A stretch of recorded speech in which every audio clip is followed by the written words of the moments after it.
Okay, so yeah.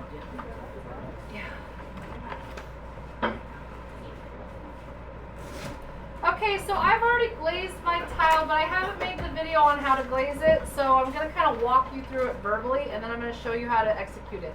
But before we do that, as you're glazing these today, you need to be doing your glazing journal, okay? So here's my tile here. I'm going to go ahead on here and put my name.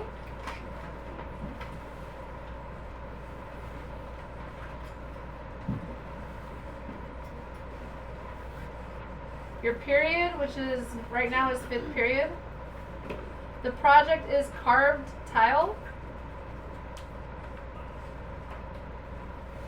You're going to draw a picture of your pot or sculpture. So for us, that's a tile. It's so thin, you will glaze the sides, the walls of it, but notice how you're not going to glaze the back. That's just underglaze on there for my name.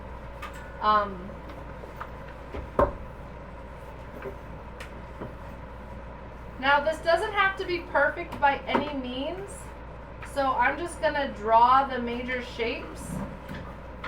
I'm going to do a good job, but it doesn't have to be a perfect job. Does that make sense to everybody?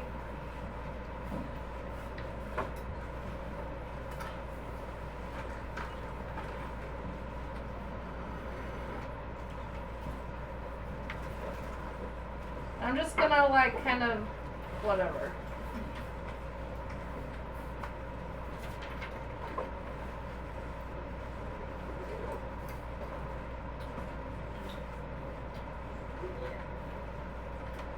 Okay, good enough. Now, what we want to do, before we do number 3 for this one, I want to explain how this is going to work. So I need everybody to kind of stop what you're doing and look right here, pretty please. Is that in focus still? Okay, I want you to look inside. This is 2 colors. I can't remember what colors, you guys, it's been years. But it definitely has golden aspen. Now, when you look at golden aspen on here, notice how see-through it is. Notice how easy it is to see that triangle on the bottom left. So this is a very transparent glaze. Does that make sense to everybody? Okay. This blue right here is aquamarine, the blue in the middle. And that's the color that I kind of started with. I knew I wanted in the middle to kind of give like beachy vibes, I guess. I can also, even though it's darker than Bluebell, I can tell it is very transparent. Does that make sense to everybody? I can see the triangle very easily. Okay, for this one, the main color here, and I did a bad job on this one, I put red and green together, and so I put the blue. I initially had made all of this the blue color, and I didn't like it, so I went over it with sienna. Sienna is one of our discontinued colors. It is a very, very thick color. I don't even think it's on here. It's super, super thick. Notice what it did. Let me make this so it's going to autofocus. See how it filled up all the little crevices? It disguised all my hard work because it was a very opaque and thick glaze. Does that make sense to everybody? That's not optimal. But I needed a color that would disguise my mistake, and so that's why I went with a thick one. Does that make sense to everybody? So I actually fired this and hated 2 parts of it and then refired it again. And I like it now. Even though it's a little chunky and some of my texture is gone, I still kind of like it. Okay? This one I used the pink glaze, which is in the discontinued. It's also pretty see-through, but it is a satin or matte glaze. Notice how it's not as glossy as the other parts of the glaze, but it's still very see-through. Now in all the, like, if you look at the orangey fan and like the pink worms, what can you see in all of my carved areas? The blue. There's like, it's actually a dark purple color. So what we're gonna do is it's called a wash. When you carve a lot of texture on your piece, a good idea is to do a wash so that you don't lose all that detail when the glaze covers it up. Does that make sense to everybody? So our big project, our big goal for the glazing of this project is to actually learn how to do a wash. Okay? So to do a wash, I'm going to need a paintbrush. I'm going to need an underglaze, a dark underglaze. I mixed my own. I took black and purple, or I think I took blue and red and black and mixed my own like deep, deep purple. But the ones that could really work, if you look at your glazing journal or your colors, the test tiles, dark green, blue-green is nice and dark, slate is pretty dark, velour black, and electric blue, and red-brown. And, I mean, red will probably work. Red is pretty dark. Everything else I would say needs to be, if you want to use that color, I would mix a little black in it to darken it up. We want this to be a shade of black. If you use yellow to try to put shadow on things, is that going to work very well? No. Your colors are going to eat that up for dinner, okay? So I'm going to go ahead for this demo. Most people decide to go with black, so I'm going to go with black. I also need a tub of water. Oh, there. Dean, would you go fill this up with water for me, pretty please? The reason why you want water is you're going to be wetting your paintbrush when you're applying it, so that the underglaze, how many of you guys notice that sometimes the underglazes are really thick and it's kind of hard to apply, and sometimes it doesn't want to get in all the pores of the clay. So by using a really wet paintbrush, you can add a little bit of water naturally to the glaze, okay? Now don't ever do this, but I'm gonna do it for this demo. Because I'm naughty like that. Woo, okay. I know. This is gonna make you guys wait. So what I'm gonna do is I'm gonna do one layer to make a stain. Have you guys ever stained anything before? When you stain something, what's the process of staining? You apply it, and then what do? You rub it in, and then what do? You wipe it off. So we're going to put it on. I'm going to use a nice drippy wet brush. Make sure it's saturated real good. And that's why I don't want to pull right out of the tub here, because I don't want to dilute this with the water. Okay, does that make sense? Whatever I finish here, I can add. So I just make sure it's pretty wet and loose. And see how it's kind of puddling and pooling and going into all these areas? Very easily, because my brush is really super, super wet. Now, I would do it everywhere. Now, how much you do is up to you.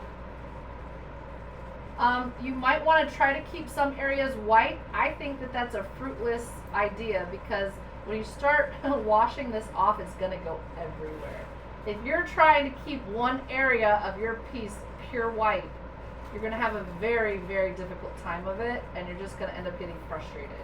So it's a part of the process. The truth is that most of the glazes will get rid of all of the, will cover up any of the staining that's not like intense, okay? So I'm going to get the little edges. I am even, very super important on this, is I want to pick this up and I want to get all the edges, okay?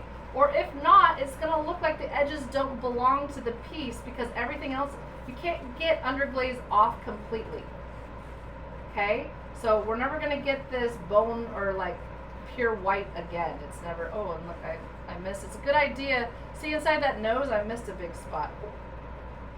Now the other reason that watering your brush really good is important is because it allows the underglaze to just be thin, and that allows us to sponge it off a lot easier, and you'll have an easier time sponging.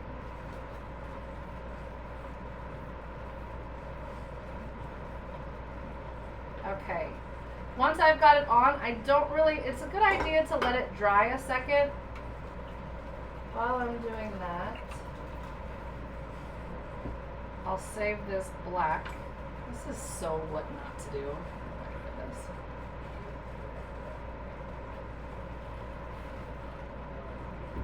Don't be a heathen like me, okay? Okay. I'm going to go ahead and use, what was I going to use? Fan to blow this really quickly.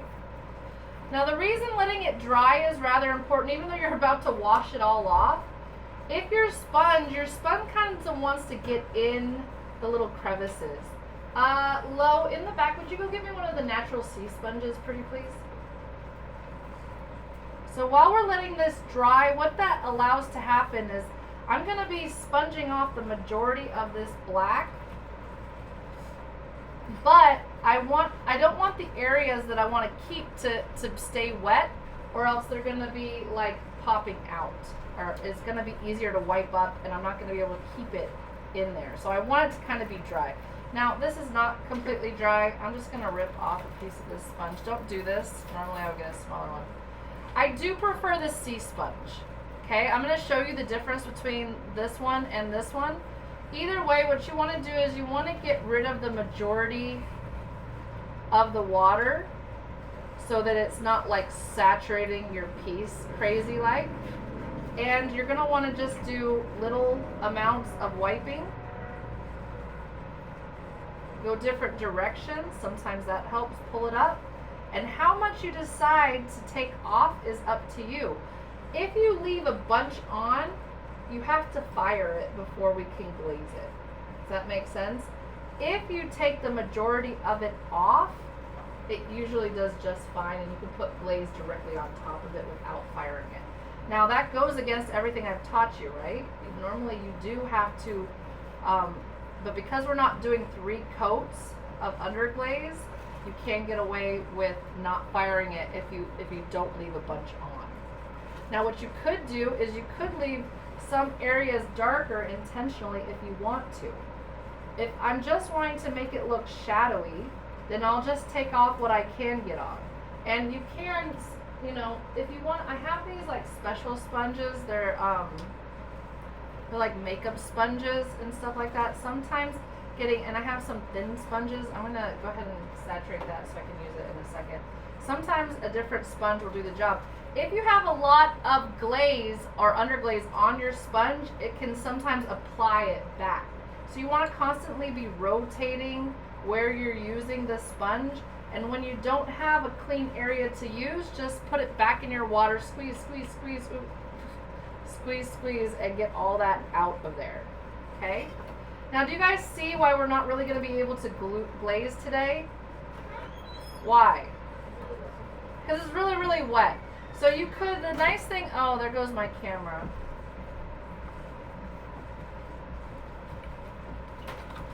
Let me get a different battery really quick. You guys are being so sweet and so patient. Thank you.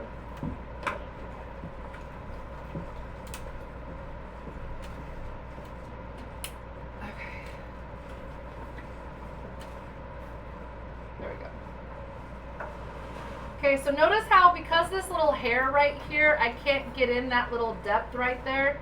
So I'm going to go ahead and get this skinny sponge and see if I can work it out. I have a few of these. They're like my own personal sponges that I really love, but they're like a small fortune.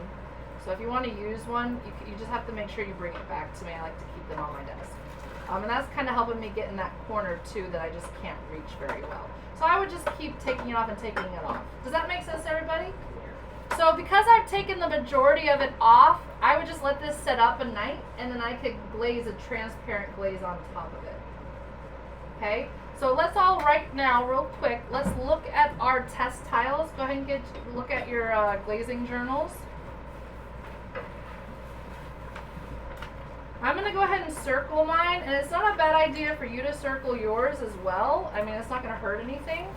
But I'm going to go ahead and circle the ones that I think are the most transparent, that I can see the easiest.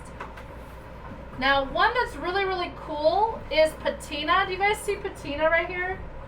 What I love about that patina is it's transparent, but what color does it turn the black? It turns it brown, which is really kind of interesting. So I do like that one. The mint green is really transparent. The fern, it's hard to tell in the photo, but sapphire green is a transparent glaze. Oh, we got golden aspen. Kitchen yellow is pretty transparent. Apple green. Apple green's a little bit more foggy. Do you guys see that? And you can just be looking at your own and following along. The burnished steel is a no-go. The pearl black is a no-go. You could do clear gloss or clear matte if you wanted to keep the bone color. Does anybody like that bone color of the clay right there? If you think you might want an area just to look clear, you could do that. Everybody check out Dutch Blue. This is the actual one. Is this a very transparent glaze? No. Now on my tile, so I wouldn't use that for any of your carved areas. Same with Danish blue. Everybody look how dark Danish blue is. You can't see anything. But where did I use the Danish blue on my tile? The background. Any shape or any area that doesn't have any carving, you can use any of the glazes that are opaque. That's fine. It won't hurt anything. Okay, you're not covering up all your hard work. This is one of our new tiles, which I really like. I got it because it was transparent and I like the color. It's called fuchsia, but it's super, super transparent. So is Fire Opal. You can't tell on the picture over here, but if you go look at the one in person, I just digitally added that one because I didn't have it yet. I was waiting on it to get delivered. Fire Opal is and Fuchsia is also a digital one, but here's the actual literal one in real life. See how transparent that is? That's great. Maple Sugar is kind of cloudy. I don't know that I would use that one. Rare Earth is very dark, but it is very see-through. If you look at the one in person, you can see that triangle on the bottom perfectly. So if you want like a dark brown, that's a great one to use. Okay? Which else are ones that you don't think would work very good for carved areas? Somebody name a glaze that is not transparent. Blue Scarlet. Blue Teal is like a no-go. It's very thick and it's known to crack pots too, so I would avoid that one. Yeah, Jake? Blue Grotto is another one. So that one's a no-go. We already said Dutch Blue. What else one? Pink Blush. Pink Blush is cloudy. I would say you could get away with it. But, and you guys, I don't have Rose Granite. I don't know it that well yet. Let me look at it. I just got that one this year. Rose Granite is great. Let's check that one out. So that one would be great to use. So if you like that one, that's a good one. Scarlet. You can barely see anything on Scarlet. That one would be good for carving. I think we've kind of gone over it. Most of them, well, like the Speckled Hot Tamale and the Maroon are also very dark. But also, you guys, don't forget about the discontinued glazes. Let's check out all those discontinued glazes. We still have them. As long as there's a test tile over here, we should have them. Okay? So if you guys remember when we were brainstorming, we kind of talked about this already, and you guys kind of already had a plan. How many of you guys still have your plan from when we did the brainstorm? I asked you guys to take a picture of it. Do you guys remember that? Sure. Okay. It doesn't matter because you can just redo it right now. Okay? So the big thing today, we have about 20 minutes. I want you guys to wash off your tiles, and I want you to try to get a dark wash on your tile right now. Ready, set, go. If you don't have time to sponge it all off today, that's okay. It would be excellent if you did have time to sponge it all off today, because then that means you'd be able to glaze next class. Mine might be cracked. So just be very careful. We'll see. Who knows? Yes. Yes. Yeah, if you want to sand first, kiddos. Yeah, you could do different colors, but yeah, you can't really see it that much. Does that make sense? And yeah, if you want to warm up, I saw you did a dark purple. I kind of made my own on that.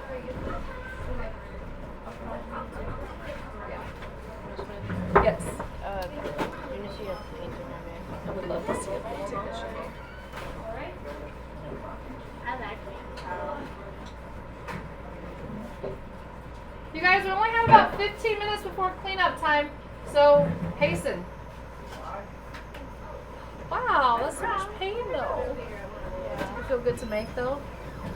I was watching a horror podcast. Well, that'll do it. Those are the inspirations. Yeah. It's beautiful though. Great job, Ethan. And congrats yesterday on getting voted most creative. That was a big deal. Yeah, I'm proud of you. Alright, do you not have a tile? Is that what's up? Okay, so you're going to have some free time on your hands. Go ahead and grab one of the brainstorming worksheets. I'm about to pass that out, but you can start planning your, right over there on that table. Okay. What am I planning? You're planning your monster. Oh, okay. Can I get away with using slate as an underglaze? You can, but you might want to just put a little dab of black in it. Okay. Here, I have the black. Okay. Would dark green be dark enough? Darker, so you'll need a little tub down here too. With dark green. Yeah, dark green works good. Would blue green look good? Which one? Blue green. Yeah, both of those are the dark ones, yeah. Now you guys, you just have to remember whatever color you use, the safest one is black, because it's going to go with any color. But if you have teal, and you take teal, what's the opposite of teal on the color wheel? If you put an orange on top of teal, it's going to end up looking brown. It's not the end of the world, but it's just know that that's the case. What if that's your goals? Then that's perfect. Take risks. I like it. How would green marry red? Brown. Yeah. Okay. Sometimes they're like one around like the other way. Yeah, you can do it. That's good, yes. I will go where then everyone is cups. I'm like, oh. Wait a minute. Well, the bowl will work if you don't want to keep it, if you're not mixing it. But if you're going to mix it, you need the tub.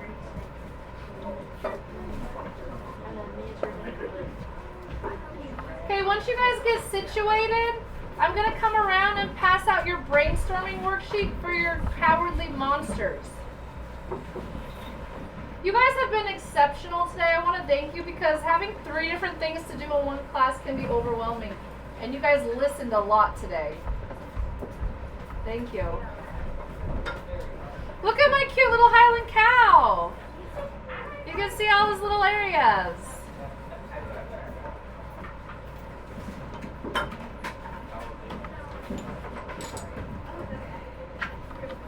Is it underglaze or bring up woods? Underglaze. Got it. Y'all, this is underglaze.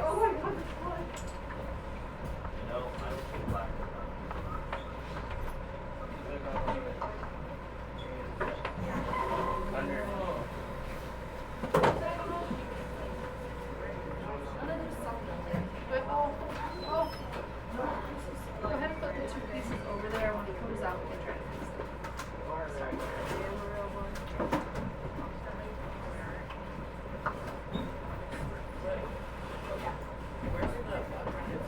Who's got the black? You guys, if you're not mixing your colors, you don't need a little tub. You can just use a bowl. So if you're just using straight up black, just go get one of the little green bowls over there and go over to Kinley and pour yourself some. Black is the safest and easiest, and sometimes even the best, because it's so dark. Then what do you think? No. Kitchen, yeah. The one color. I love. We want a dark color for the shadows. Dark. Dark color. Okay. I'm gonna take a stab at some white shoes over. No. We could do You're slightly. like, no, I'm not like, no. You're Won't hurting even myself. show. Yeah.